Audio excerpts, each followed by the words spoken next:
oleh satu kelompok pada satu individu tertentu. Yang pertama, bullying secara verbal dan non verbal. Ada yang tahu nggak apa ya bullying secara verbal itu yang seperti apa? Perkataan. Terus menghina, ya betul.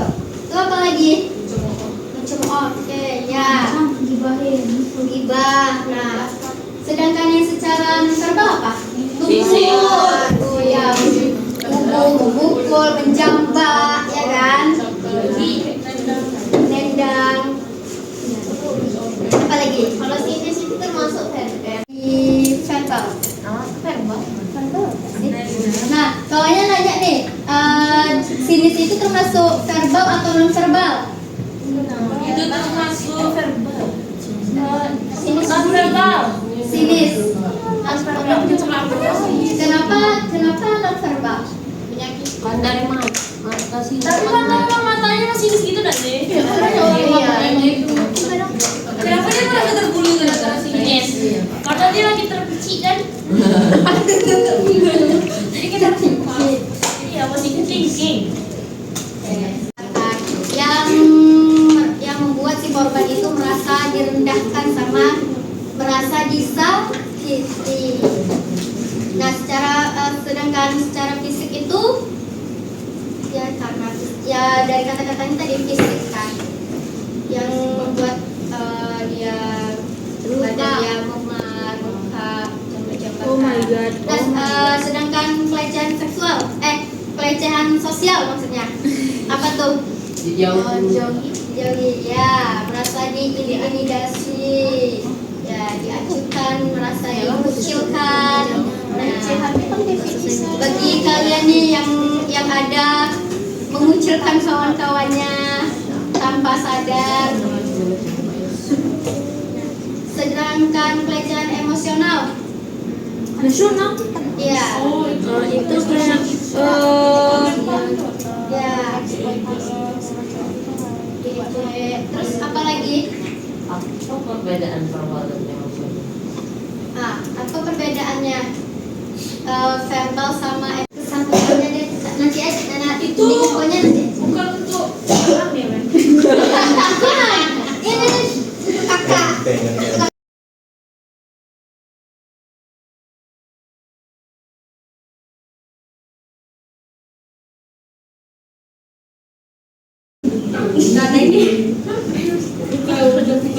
Nah, penyebab seseorang melakukan bullying antara salah satunya itu yaitu keluarga.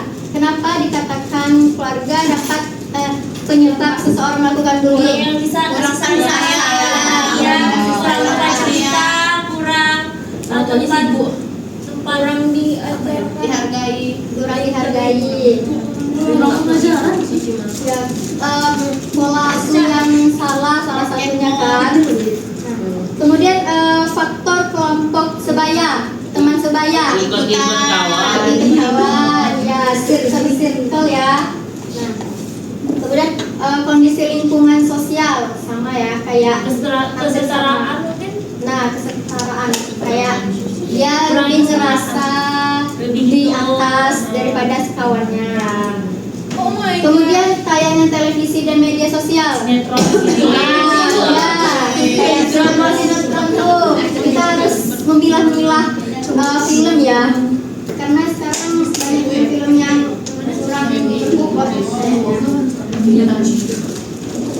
Nah, dampak dari perilaku bullying ini Depresi. dari individunya deh, mereka merasa depresi, lebih menutup diri, ya, trauma. Terus apa lagi? Bunuh diri. Ya, kalau misalnya bullyingnya udah sampai parah banget, dia dapat membuat dia depresi, terus dia bunuh diri. Tuh salah satunya. Bunuh diri. Apalagi lagi ngetren sekarang kan. Ya kan lagi viral. Dia sekolah karena dia ngerasa takut untuk masuk sekolah, takut dia dibully terus, ya kan. Kemudian apa sih bagaimana sih cara mengatasi perilaku bullying di sekolah? Edukasi. Edukasi boleh. sekolah tentang bahayanya perilaku bullying ini. Terus apa lagi? Nah, ya. Berarti dari keluarganya lagi kan, bagaimana keluarganya mendidik anak, ya kan? Nah, yang ketiga itu dampak bullying terhadap kehidupan akademik. Dia si korban nilainya menjadi turun karena mungkin kalau di sekolah dia sering dibully, terus jadi jarang masuk, nggak fokus, ya betul tuh Mas Zai, nggak fokus sama pelajaran. Terus apa lagi? Dari dampak bullying terhadap kehidupan akademik. Tidak mau sekolah. Ya, dia nggak mau datang ke sekolah. Tuh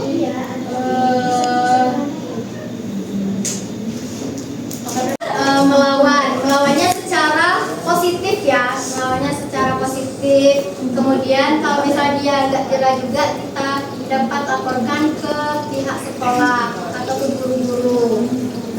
Jadi guru yang bakal ngatasinya. Nah, habis. Nah, dari kegiatan kita tadi, siapa yang dapat menyimpulkan tentang bullying? Tidak baik, ya, perilaku yang tidak baik. Ya, bentuk-bentuknya apa aja tadi? Verbal, fisik,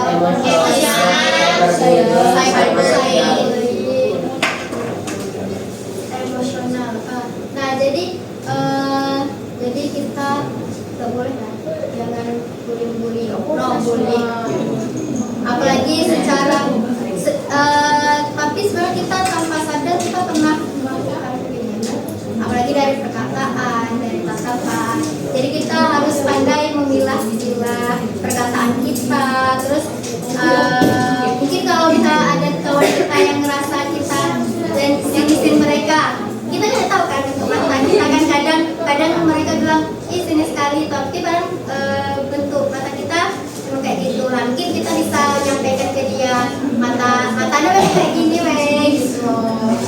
Maaf ya kalau misalnya kalian ngerasa disinisin.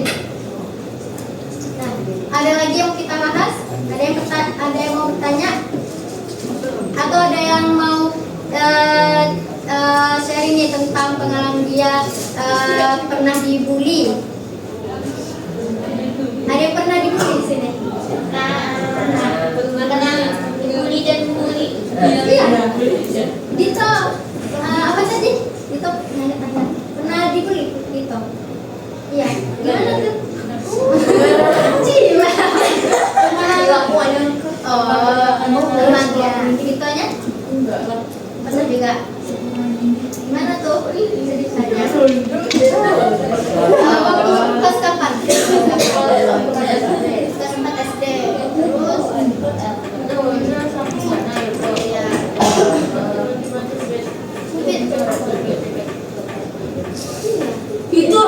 jadi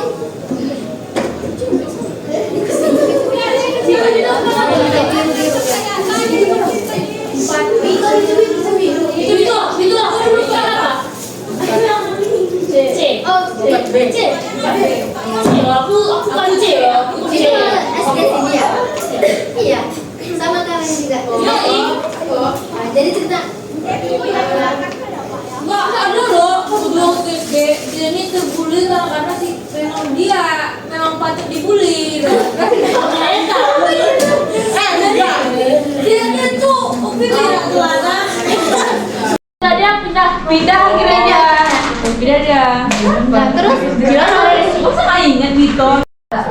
Emang jahat gitu kan ya bos? iya, memang orang jahat.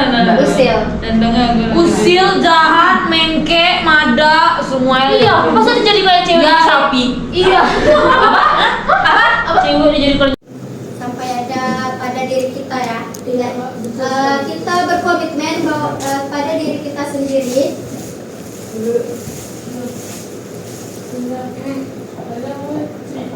Nah, apa tuh cerita apa tuh? Pas TK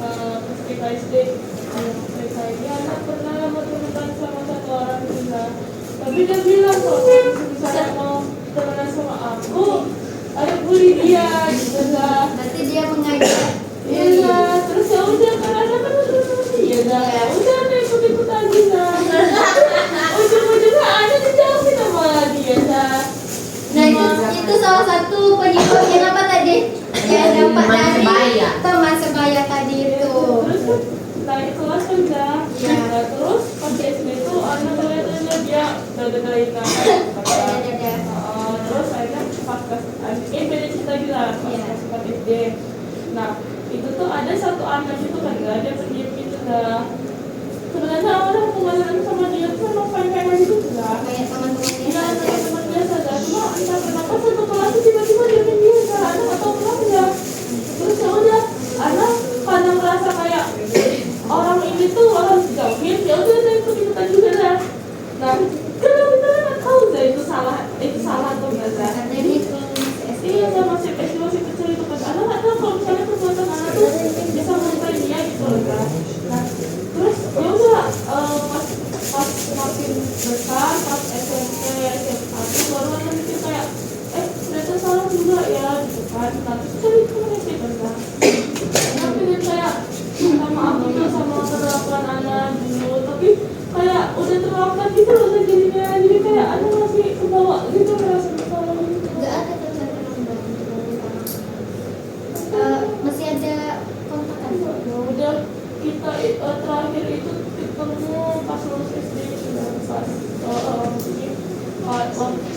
lulus SD atau pas waktu itu ada juga anak masih kelas kan sama pas ada yang kelas sudah cuma waktu itu tuh kita temenan biasa aja dah pas saya kelas pas sekelas lagi tapi kita temenan biasa aja jadi kayak waktu itu anak masih belum sadar kalau misalnya anak tuh setidaknya pernah membuli dia gitu walaupun bukan anak yang secara jelas membuli dia gitu loh kan. Jadi pas SMP pas sudah SMP kelas 8 kelas 9 SMA itu anak baru sadar kayak perbuatan itu salah gitu loh. Jadi pas anak mau minta maaf anak udah nggak punya kontaknya, udah nggak pernah hubungan lagi sama mereka, terus udah hampir lupa sama kakaknya di mana, hampir lupa sama namanya. Jadi kayak rasa bersalah itu sih membuka anak gitu ya. Sampai sekarang merasa Masih ada posisi udah coba cari medsosnya sos. Nama dia itu banyak lah yang pakai tadi. Ada takutnya kalau misalnya anak udah ketemu, terus dia enggak mungkin juga mungkin bener-bener udah lost kontak itu sampai udah lupa sama namanya itu.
kepada kalian yang telah mengikuti kegiatan kita pada siang hari ini dengan sangat antusias. Kita tepuk tangan dulu.